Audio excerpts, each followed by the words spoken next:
미국 상무부에서 반도체 지원법 세부 계획안이 발표되었습니다. 무엇보다 독소 조항이 큰 문제가 된다고 하는데요. 이를 두고 그레이트 리세션 2023년 경제 전망의 저자이신 김광석 교수님을 모시고 이야기를 나눠보도록 하겠습니다. 교수님 안녕하세요.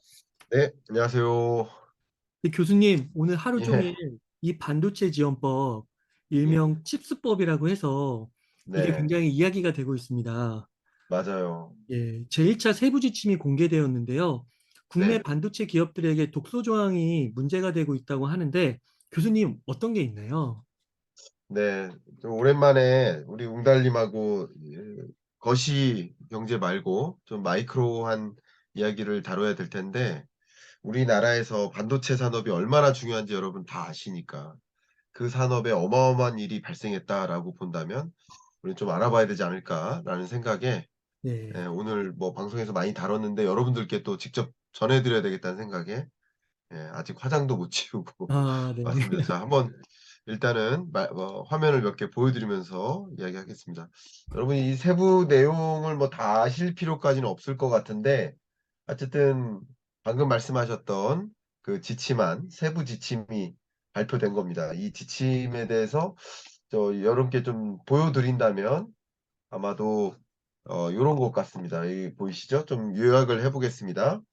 어 어쨌든 이게 장학금 준다고 할 때 장학금 대상이 되는 사람이 누군지, 뭐 "장학금 신청해 봐라." 약간 이런 거예요. "우리 미국에 반도체 공장 지면 우리 이만큼 지원해 줄게." 이런 겁니다. 대신 지원 대상이 되면 지원만 해 주는 게 아니라 대신 "이런 거, 이런 거 우리를 위해 지켜 줘야 돼." 이런 아, 거예요. 근데 그 네. 지켜 줘야 되는 그 조항들이 너무 가혹하다라고 평가 내리는 것들이 있어요. 그래서 독소 조항이다라고 하는 건데, 예를 들면 이제 "반도체 시설에 접근 권한을 줘라." 이런 거. 그리고 "반도체 장비의 주요 고객에게는 그 장비 같은 것들 공개하라." 이거예요. 음, 그리고 "초과 이익 최대 뭐 75%를 공유해라."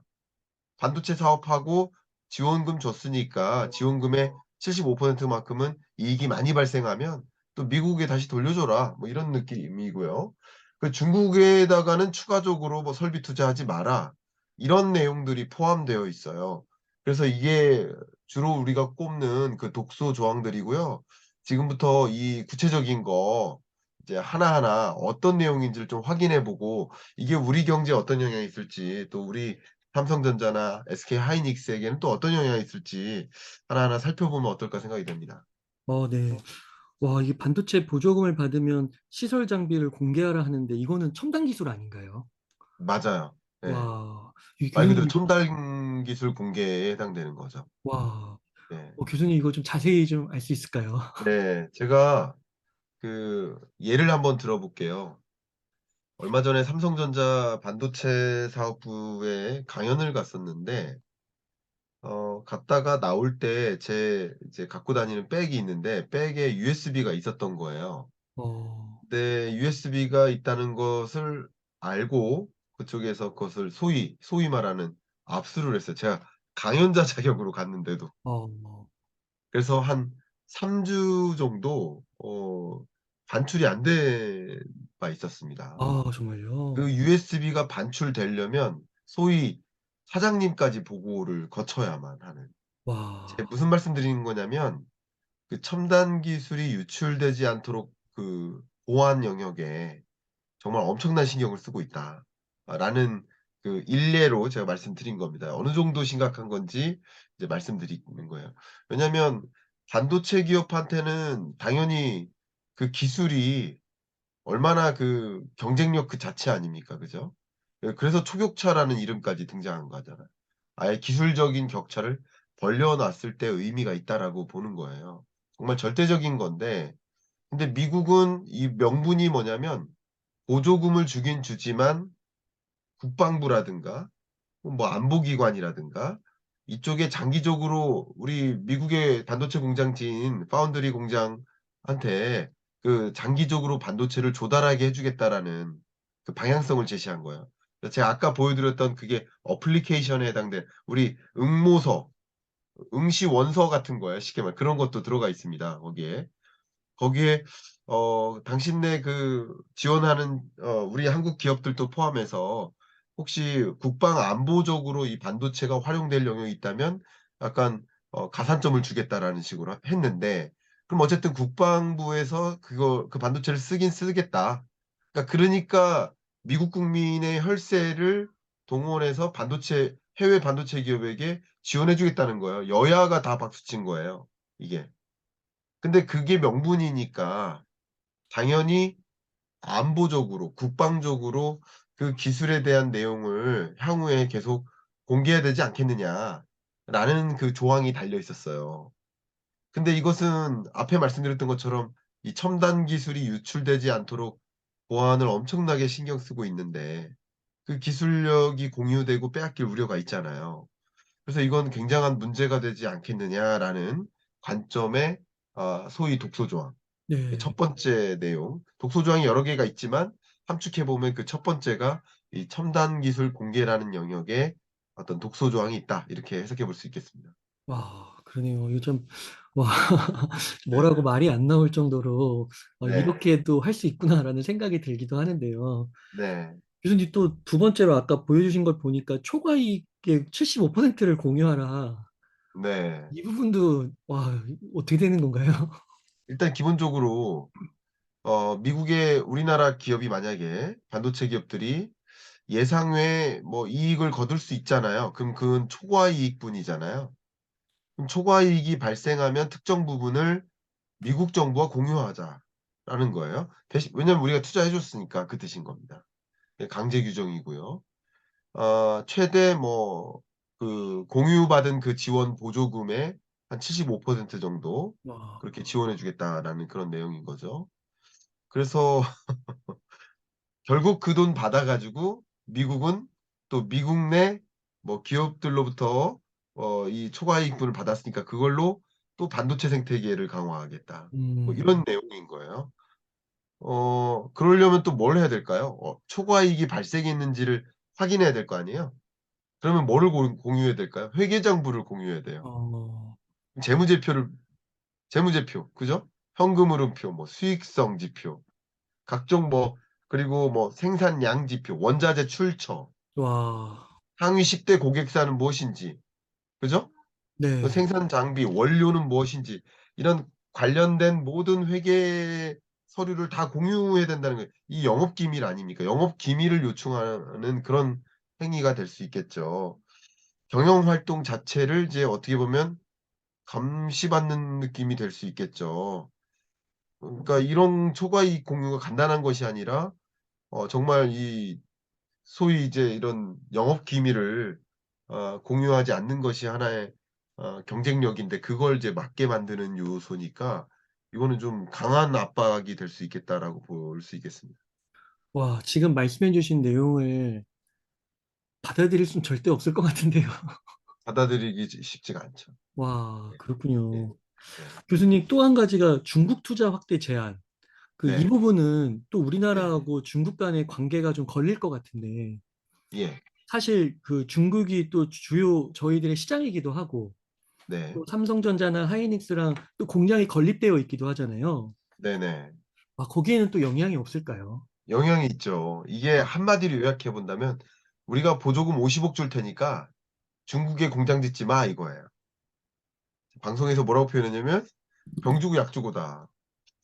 이게 정말 지원이냐 이런 생각이 들어요. 참 어려운데 자 제가 한번 방금 출연한 방송에서 CG가 너무 잘 나타나서 좀 보여 드리겠습니다. 여러분 잘 아시겠지만 우리나라 삼성전자 중국 공장이죠. 시안 공장이에요. 여기서 낸드 플래시 우리 삼성전자가 생산하는 낸드 플래시 생산량의 40% 이상을 이 시안 공장에서 생산합니다. 어, 그리고 SK 하이닉스 같은 경우도 중국 우시 공장에서 D램 생산을 하는데 SK 하이닉스의 총 D램 생산량의 48% 이상을 역시 우시 공장에서 생산합니다. 근데 이 그림을 한번 그려 놓고 생각해 보면 인제 향후에 추가적인 투자를 하지 말라는 거잖아요. 그러면 여러 가지 수요가 늘어날 수 있을 텐데 그러면 추가적인 중국의 설비 투자를 단행하지 말라는 거잖아요. 그러면 미래 수요가 한번 생각해 보세요. 중국이 뭐 예를 들어서 스마트폰을 고도화해요. 그러면 더 고도화된 더 첨단의 정밀의 반도체를 필요로 할 텐데 그러면 그런 설비 투자를 단행하지 못하면 미래 수요에 충족할 만한 설비 투자를 못 하는 거죠. 이거 굉장히 중요한 거라고 볼 수 있겠죠. 또 그것뿐만 아니라 지금 핫한 게 챗GPT 아니겠습니까? 네. 그러면 당연히 인공지능 반도체 이쪽에 대한 니즈가 커지고 우리나라도 전 정부부터 디지털 뉴딜 사업이다 해 가지고 이번에 신성장 4.0 추진 전략 이 현 정부의 정책 방향이죠. 둘 다 뭐냐면 인공지능 반도체와 같은 고사양의 고부가가치 반도체로 진입하자라는 건데 그러면 제품이 고도화되고 고부가가치 반도체를 개발해서 그런 것들을 공급해야만 미래 수요에 충족할 수 있는데 "추가적인 투자를 하지 못하도록 해라." 제품 제조 능력을 상실하게 되는 거죠. 시장을 잃게 되는 거죠. 네. 그러니까 "보조금을 줄 테니까 미국에 공장 짓고 중국 수요는 그냥 포기해라." 어. 라는 거죠. 이게 간단한 일이 아니라는 거죠. 예. 그런 압박이라고 볼 수 있겠습니다. 아, 네. 이게 쉽지 않은 독소 조항이 정말 많아 보이는데요. 네. 아, 교수님 혹시 이러면 안 되는 건가요? 아, 보조금 안 받고 예. 그냥 하겠다. 이게 간단한 일이 아니고 보조금 준다고 하는 게 그냥 보조금이 아니라 우리 동맹국과의 그 반도체 동맹을 강화하자라는 기본적인 국제 정치적인 배경이 깔려 있지 않겠습니까? 외교적인 그런 거. 특히 반도체를 안보적으로도 활용하는 데 동참해라라는 것이기 때문에 이게 우리나라는 상대적으로 교육국 관점에서 물론 중국에 수출을 더 많이 하지만 미국 수출이 무시될 수 있는 영역이 아니고 더군다나 군사 안보 외교적으로는 미국과 함께하는 것들이 굉장히 많기 때문에 아, 이게 간단한 일이 아니라는 것을 생각해 볼 수 있고요. 그건 좀 큰 틀에서. 근데 이제 지원 규모만 봐도 그냥 안 받자니 지원 규모가 너무 큽니다. 어, 실제 삼성전자의 그 미국 그 텍사스주에 현재 파운드리 공장 건설하고 있지 않습니까? 테일러시에다가. 2024년에 가동을 목표로 하고 있습니다. 내년이면 가동될 거라고 보고 있는 거예요. 근데 총 설비 투자액의 적게는 5, 많게는 15% 이제 보조금을 주겠다는 것인데 그 규모가 25억 달러 정도 돼요. 근데 대출이라든가 보증금 이런 것까지 포함하면 59억 달러 정도 됩니다. 그러니까 뭐 이거를 안 받자니 좀 애매하고 그렇자니 뭐 '중국 편에 선다.'라는 개념이 돼 버리니까 그리고 아시겠지만 어 지금 현재 뭐 생산 기지가 중국에 있고 중국과의 뭐 수출 교역 이거 중요하지만 미국과의 관계라는 측면 특히 미래지향적 반도체 중요한 것 중에 하나가 이제 설계 역량은 또 미국에 다 잘하는 애들이 미국에 있거든요. 그런 면에서 밸류 체인이 얽히고 설켜 있어 가지고 그냥 이게 독소 조항이 있다고 해서 안 받고 안 하겠다.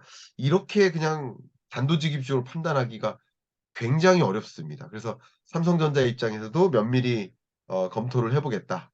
뭐 SK 하이닉스 입장에서도 아직 뭐 특별한 할 얘기는 없다. 좀 면밀히 좀 이 산수를 해 보겠다. 근데 단순한 산수가 아닌 거예요. 굉장히 복잡한 방정식을 풀어야 되는 '뭐를 얻을 수 있고 뭐를 잃을까.'라는 것을 계산해야 되는데 어쨌든 안 받을 수 없는 보조금의 성격이다라고 좀 생각해 볼 수 있을 것 같습니다. 이게 또 반도체가 우리나라의 주력 산업이잖아요. 네. 아, 근데 이거를 이제 미국이 어떻게 보면 초강대국의 그런 지위를 활용해가지고, 네. 아, 좀 압박하고 있는 형국인 것 같은데, 또 우리나라의 대표적인 산업이라 이게 흔들리면 우리 경제에 큰 악영향이 있을 것 같은데, 좀 어떻게 보세요? 예 맞습니다. 제가 우리나라 교육 구조를 한번 설명드릴게요. 지금부터 제가 말씀드리는 것은 그냥 여러분의 그냥 소위 우리 경제를 바라보는 상식이라는 관점에서 우리나라 전체 수출이 주로 어디로 가는가? 그리고 우리나라 전체 수출이 100 이라고 한다면 주로 무엇을 수출하는가? 이 두 가지 수출 대상국과 수출 품목 두 가지는 그냥 우리 경제 상식으로서 여러분이 알고 계시면 굉장히 도움이 될 거라고 생각이 돼서 제가 자료를 보여드리면서 말씀드리겠습니다. 모든 것은 22년 기준입니다. 연간 기준으로 해석해야 되니까. 보면 우리나라의 주요 수출 대상국이에요. 당연히 1위가 중국입니다. 우리나라 전체 수출의 22.8%, 23%에 해당됩니다. 네. 물론 21년 기준에는 25%가 넘었어요. 근데 중국이 뭐 셧다운되고 뭐 여러 가지 이슈로 인해서 중국 수출이 다른 국가에 비하면 좀 줄었어요. 그죠?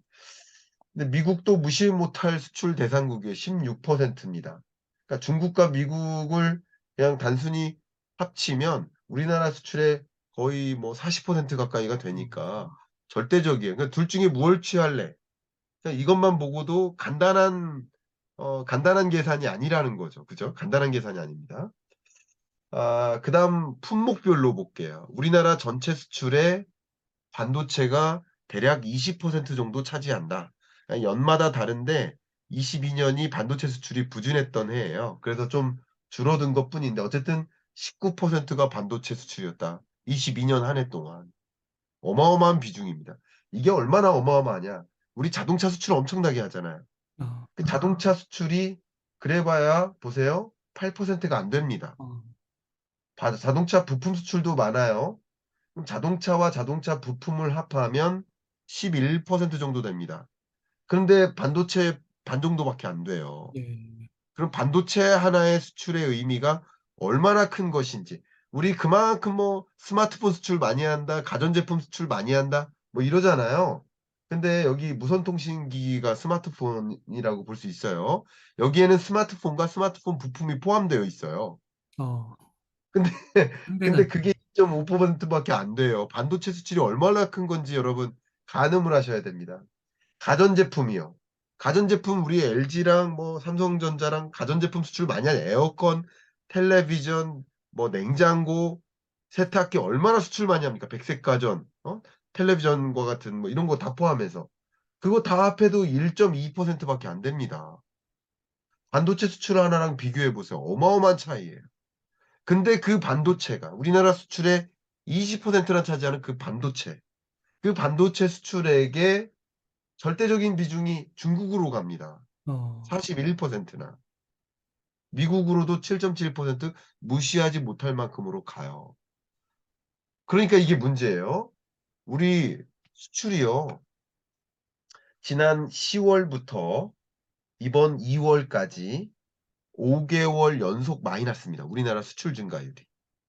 심각하죠. 예. 그리고 무역 수지 적자가 지금 1년 내내 지속되고 있습니다. 보시면 22년 2월 달에 한 번 흑자 기록했고 2월 달 한 번 빼면은 다 적자예요. 심각합니다. 그리고 어쨌든 이때는 흑자니까 이것도 조금 딸랑 흑자였는데 이거 이후에 적자니까 적자 행보로 보면 딱 1년 됐어요. 1년 내내 적자예요, 어, 매월. 이거 심각한 겁니다. 이게 얼마나 심각하냐면 IMF 외환위기 이후 처음인데요.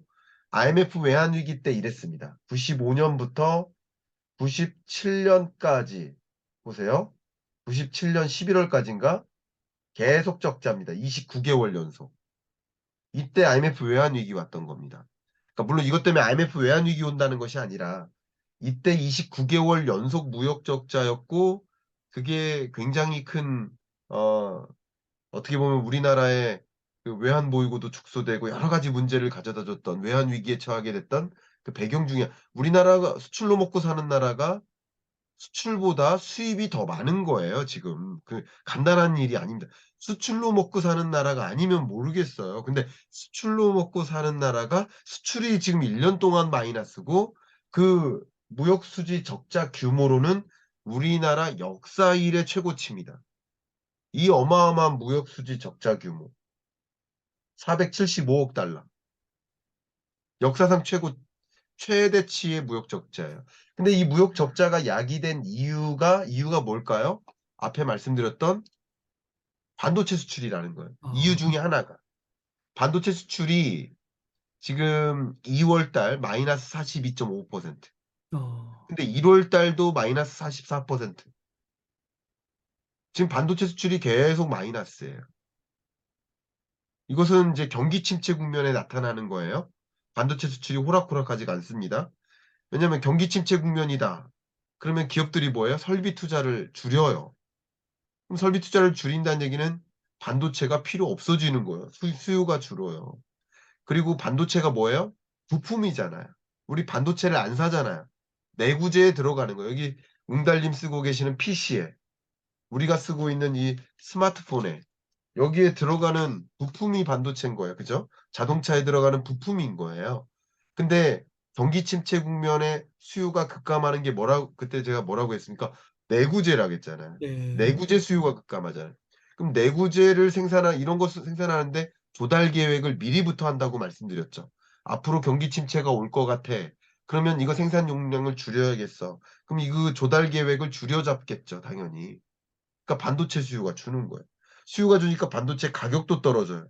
가격도 떨어지고 수요도 줄어요. 그러니까 반도체 수출이 녹록치가 않아요. 이런 국면이라는 거야. 그러니까 더더군다나 이런 국면에서 중국 공장 짓지 마라. 어, 단기적인 이슈가 커져 있는데 중장기적인 어떤 우리가 풀어야 될 숙제가 또 던져지는 거죠. 둘 중에 하나 선택하라는 거잖아요. 굉장히 심각한 상황이라고 우리는 해석해 볼 수 있겠습니다. 아, 네. 네, 와, 교수님, 이거는 단순히 삼성전자나 SK 하이닉스라는 기업 차원에서 나설 뿐만 아니라 정말 네, 우리나라 정부가 나서야 될 것 같은데요. 네, 정부가 뭐 해야 할 일은 없을까요? 네.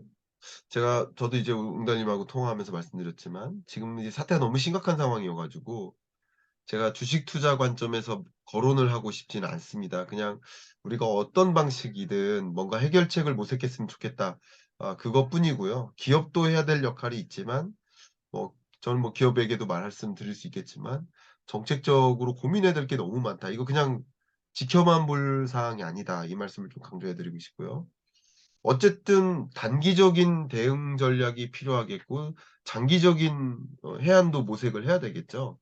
근데 단기적으로는 먼저 일단 한국에게 혹시 예외 조항을 마련할 수 있을지. 아, 왜냐면 우리나라 동맹국이니까. 대만하고는 다르잖아, 쉽게 말하면. 간단하죠. 반도체 강국 몇 개 있습니까? 근데 우리나라가 예외 조항이 되기가 어려울 수 있겠지만 최대한 우리나라의 여건은 이러하니, 그죠? 우리나라의 여건은 지금 상황이 이러하니 우리나라는 좀 예외 조항을 마련해 달라라는 음, 외교적인 어떤 협상력이 정말 필요한 시점이라고 생각을 하고요. 또 정책적으로 중국 투자를 지금 당장 줄일 수는 없으니까 점진적으로 줄여갈 수 있도록 좀 시간적 여유를 마련했으면 좋겠다 하는 관점에서의 대응도 필요하지 않을까 생각이 됩니다. 또 장기적으로도 우리가 좀 고민해야 될 것들이 굉장히 많은데 이거 적성 우려 국가라고 표현합니다. 적성 국가 혹은 적성 우려 국가. 그러니까 미국 입장에서의 적성 우려 국가는 적의 성격이 있다. 아, 러시아, 중국, 그리고 이란 이런 나라들이 대표적이죠. 적성 국가 혹은 적성 우려 국가. 그러니까 그런 나라들에 대해서는 당연히 뭐 투자 제한 조치가 향후에도 뭐 강력하게 진행되지 않겠느냐 하는 것은 뭐 자명한 일 아니겠습니까? 그죠? 그렇기 때문에 이게 그냥 일시적인 그런 이벤트가 아니라 중장기적으로 그냥 세계가 둘로 쪼개지는 흐름이에요. 제가 우리 웅달님께는 그때 찍을 때 탈세계화라고 표현했죠. 아, 세계가 둘로 쪼개지는 거예요. 네. 그러니까 우리는 중장기적으로 고민을 하긴 해야 됩니다. 그러니까 생산 기지를 옮기긴 옮겨야 되는데 인도라든가 또 유럽이라든가 이런 등지로 어쨌든 그 생산 기지를 이전하고 새로운 생산 기지를 좀 확보할 수 있도록 그런 부분에 대한 정부의 어떤 고민 그리고 기업들을 적극적으로 그런 방향으로 안내하는 노력 이런 음, 것들이 기업의 노력과 함께 맞물려야 되지 않을까 생각됩니다. 아, 네. 정말 그 민간 기업과 함께 공공기관도 정부도 다 나서가지고 힘을 좀 합쳐야 될 것 같아요. 정말 말씀해주신 대로 너무 중추 산업이라서 어떻게 보면 국민들도 좀 관심을 갖고 임해야 되지 않을까. 네. 네. 잘 해결됐으면 좋겠는데 굉장히 어려운 난제를 우리는 마주하고 있다. 이렇게 아, 설명드리고 싶습니다. 네. 이 교수님, 그러면 끝으로 좀 강조하고 싶으신 말씀 있다면 좀 부탁드리겠습니다. 네. 뭐 이 반도체 지원법에 우리 기업들은 어떻게 대응을 하는지, 어떤 선택을 할 것인지, 이것은 정말 우리 경제에 지대한 영향을 미칠 것이고요. 우리 수출에도 영향을 미칠 것이고, 뭐 물론 여러분의 어떤 투자 관점에서도 지대한 영향을 미칠 것이기 때문에 해당 사항을 꾸준히 확인할 필요가 있지 않을까 생각합니다. 네. 교수님, 그러면 인터뷰 이 정도에서 마무리하도록 하겠습니다. 네. 이렇게 해서 그레이트 리세션 2023년 경제 전망의 저자이신 김광석 교수님을 모시고 이야기를 나눠봤습니다. 긴 시간 동안 유익한 인사이트 많이 나눠주셔서 감사의 말씀드립니다. 오늘 고생 많으셨습니다. 감사합니다.